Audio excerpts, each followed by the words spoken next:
வணக்கம் நண்பா. நாம இன்னைக்கு இந்த வீடியோல பார்க்க போறது என்னன்னு பாத்தீங்க அப்படின்னா, டிசம்பர் 3rd வீக் என்னென்ன திரைப்படங்கள் தியேட்டர் பிளஸ் ஓடிடில ரிலீஸ் ஆக போகுது அப்படிங்கிற ஒரு லிஸ்ட் தான் பார்க்க போறோம். ஸோ வீடியோ போகிறதுக்கு முன்னாடி இது வரைக்கும் நம்ம சேனலை சப்ஸ்கிரைப் பண்ணால் பார்த்துட்டு இருந்தீங்க அப்படின்னா சப்ஸ்கிரைப் பண்ணி பக்கத்தில் இருக்கிற பெல் ஐக்கனை கிளிக் பண்ணி வச்சுக்கோங்க. அவங்க வீடியோக்குள்ள போகலாம். ஃபர்ஸ்ட் டிசம்பர் 21 இங்கிலீஷ் படமான பார்பி அப்படிங்கிற திரைப்படம் ஜியோ சினிமாவில் வந்துட்டு ஸ்ட்ரீம் பண்ண போறாங்க. ஓடிடியில் வந்துட்டு ரிலீஸ் ஆக போகுது.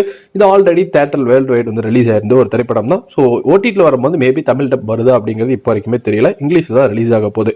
இதை தொடர்ந்து தியேட்ரிக்கல் ரிலீஸா December 21 Aquaman and the lost kingdom. So அக்வாமேனோட பார்ட் 2 வந்து ரிலீஸ் ஆக போகுது. தியேட்டர்ல வேர்ல்டு வைட் ரிலீஸ் ஆகுது. முக்கியமா படம் தமிழ் டப்பிங்லுமே வந்துட்டு தியேட்டர்ல ரிலீஸ் ஆக போகுது. இதை தொடர்ந்து டிசம்பர் 21 நம்ம ஷாருக் கான் நடிப்புள்ள வெளிவா இருக்கிற திரைப்படம் தான் டுங்கி. ஸோ இந்த திரைப்படத்தை டைரக்ட் பண்ணிக்கிறது ராஜ்குமார் இரானி. உங்க எல்லாத்துக்குமே தெரிஞ்ச ஒருத்தர் தான். 3 Idiotsலாம் எடுத்திருந்தவர். ஸோ இந்த திரைப்படம் ஒரு இந்தி திரைப்படமா இருக்குது. ஸோ இந்தியில மட்டும் தான் வந்துட்டு படத்தை வந்து ரிலீஸ் பண்ண போறாங்க. ஸோ இங்கே தமிழ்நாடு வந்துட்டு படம் ரிலீஸ் ஆனாலுமே சப்டைட்டில்ஸ் வந்து அவைலபிள் இருக்கும் அப்படிங்கிறது வந்துட்டு சொல்லியிருக்கிறாங்க.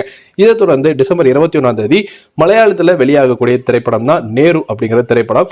ஸோ இந்த திரைப்படத்தில் மோகன்லால் வந்துட்டு ஹீரோவா பண்ணியிருக்காரு. படத்தை டைரக்ட் பண்ணிக்கிறது ஜீத் ஜோசப் இந்த படத்தை வந்து டைரக்ட் பண்ணிக்கிறாரு. இந்த திரைப்படம் மலையாளத்தில் மட்டும் தான் ரிலீஸ் ஆக போகுது. தியேட்டரிக்கலா டிசம்பர் 21. இதை தொடர்ந்து டிசம்பர் 22 ஹாட்ஸ்டார்ல ஸ்ட்ரீம் பண்ணக்கூடிய ஒரு சீசன் தான் what if season 2. So what if season 1 already வந்து ரிலீஸ் பண்ணியிருந்தாங்க. அதை தொடர்ந்து இப்போ வாட் இஃப் சீசன் 2 வந்துட்டு ஸ்ட்ரீம் பண்ண போறாங்க ஹாட்ஸ்டார்ல டிசம்பர் 22. இதுக்கு அடுத்தது நெட்ஃபிளிக்ஸ்ல டிசம்பர் 22 ரெபல் மூன் பார்ட் 1 வந்துட்டு ஸ்ட்ரீம் பண்ண போறாங்க. ஸோ நெட்ஃபிளிக்ஸ்ல ஸ்ட்ரீம் பண்றதுனால மேபி தமிழ் டப்பிங் வரதுக்குமே சான்சஸ் இருக்கு. இதை தொடர்ந்து டிசம்பர் 22 அமேசான்ல வந்துட்டு ஸ்ட்ரீம் பண்ணக்கூடிய ஒரு இந்தி திரைப்படம் தான் ட்ரை டே. இந்த திரைப்படம் வந்துட்டு இப்போ வரைக்குமே இந்தியில மட்டும் தான் ஸ்ட்ரீம் பண்ற மாதிரி சொல்லியிருக்காங்க. இதை தொடர்ந்து டிசம்பர் 22 நெட்ஃபிளிக்ஸ்ல ஒரு தெலுங்கு படமா ரிலீஸ் ஆகக்கூடிய ஒரு படம் தான் ஆதி கேசவா. ஸோ இந்த திரைப்படமும் தெலுங்கு திரைப்படம். ஸோ தெலுங்கு லாங்குவேஜ்ல இருக்குதான் இப்போ வந்துட்டு ஸ்ட்ரீம் பண்ற வரைக்கும் சொல்லியிருக்காங்க.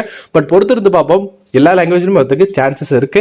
ஸோ தமிழ்லையுமே வந்துட்டு நெட்ஃபிளிக்ஸ்ல ரிலீஸ் ஆகிறதுக்கு நிறைய சான்ஸ் இருக்கு. இந்த ஆதி கேஷ்வா அப்படிங்கிற திரைப்படம் டிசம்பர் 22 நெட்ஃபிளிக்ஸ்ல ஸ்ட்ரீம் பண்ண போறாங்க. இதை தொடர்ந்து கன்னட திரைப்படமான டோபி அப்படிங்கிற திரைப்படம் சோனி லிவ்ல டிசம்பர் 22 ஸ்ட்ரீம் பண்ண போறாங்க. இதுக்கு அடுத்து வந்து பாத்தீங்க அப்படின்னா அமேசான் பிரைம்ல டிசம்பர் 22 ஸ்ட்ரீம் பண்ணக்கூடிய திரைப்படம் தான் சப்த சகரதஜ எல்லோ சைட் பி. ஸோ இந்த திரைப்படமும் ஒரு கன்னட திரைப்படமா இருந்தாலுமே படம் ரிலீஸ் ஆகும்போது தியேட்டரிக்கல் வைஸ் வந்துட்டு தமிழ் டப்போட வந்து ரிலீஸ் ஆயிருந்தது. ஸோ அதனால ஓடிடியில் ரிலீஸ் பண்ணும்போது தமிழ் டப்போட தான் ரிலீஸ் பண்ணுவாங்க அப்படிங்கிறது என்னோட எண்ணமா தான் இருக்கு. So side B December 22 Amazon பிரைம்ல ஸ்ட்ரீம் பண்ண போறாங்க. இதுக்கடுத்து நெட்ஃபிளிக்ஸ்ல நம்ம விதாத் நடிப்புல வெளிவந்திருந்த குயிக்கோ அப்படிங்கிற திரைப்படம் அதே டிசம்பர் 22 நெட்ஃபிளிக்ஸ்ல ஸ்ட்ரீம் பண்ண போறாங்க.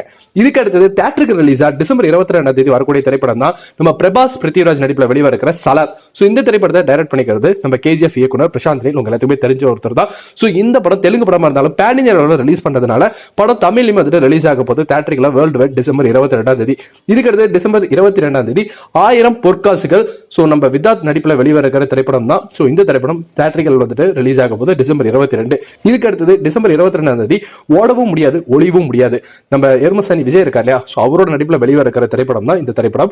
ஸோ இவர் ஆல்ரெடி டி பிளாக் அப்படிங்கிற ஒரு தரமான படத்தை டைரக்ட்மே பண்ணியிருந்தாரு. ஸோ இப்போ அவரோட நடிப்புல அரிஷா இருக்காங்க. அதே மாதிரி நம்ம பரிதாபங்கள் கோபி இந்த படத்தில் நடந்து நடிச்சிருக்காரு. ஸோ இந்த மாதிரி இந்த படத்தோட ட்ரைலர் பார்க்கறதுக்குமே ஃபன்னாவே அமைஞ்சிருந்தது. இந்த படம் டிசம்பர் 22 தியேட்டரிக்கலா ரிலீஸ் பண்ண போறாங்க. இதுக்கு அடுத்தது போன வாரமே ரிலீஸ் ஆயிருக்க வேண்டிய நம்ம அசோக் செல்வன் நடிப்புல வெளிவர இருக்கிற சபாநாயகன் இந்த வாரம் வந்து ரிலீஸ் பண்ண போறாங்க டிசம்பர் 22. இதுக்கு அடுத்தது டிசம்பர் 22 ஜிகிரி தோஸ்து அப்படிங்கிற திரைப்படம் ரிலீஸ் பண்ண போறாங்க. இந்த திரைப்படத்தில் நம்ம அம்மூர் அபிராமி வந்துட்டு நடிச்சிருக்காங்க. போன வாரம் அவங்களோட கண்ணைக்கு வந்தது. இந்த வாரம் வந்துட்டு ஜிகிரி தோஸ்து வந்து ரிலீஸ் ஆக போகுது. இதெல்லாம் வந்து அபிஷியலா அனௌன்ஸ் பண்ண திரைப்படங்கள் தியேட்டர் பிளஸ் ஓடிடில ரிலீஸ் ஆகக்கூடிய படங்கள். ஸோ நீங்க இந்த திரைப்படத்தில் எந்த திரைப்படத்துக்கு ரொம்ப அவளா காத்துட்டு இருக்கீங்க அப்படிங்கறத நம்மளோட கமெண்ட் செக்ஷன்ல வந்து மென்ஷன் பண்ணுங்க. ஃபார் மோர் சினிமா அப்டேட்ஸ் மறக்காம நம்ம சேனலை சப்ஸ்கிரைப் பண்ணி பக்கத்துல இருக்கிற பெல் ஐகானை கிளிக் பண்ணி வச்சுக்கோங்க. நன்றி, வணக்கம்.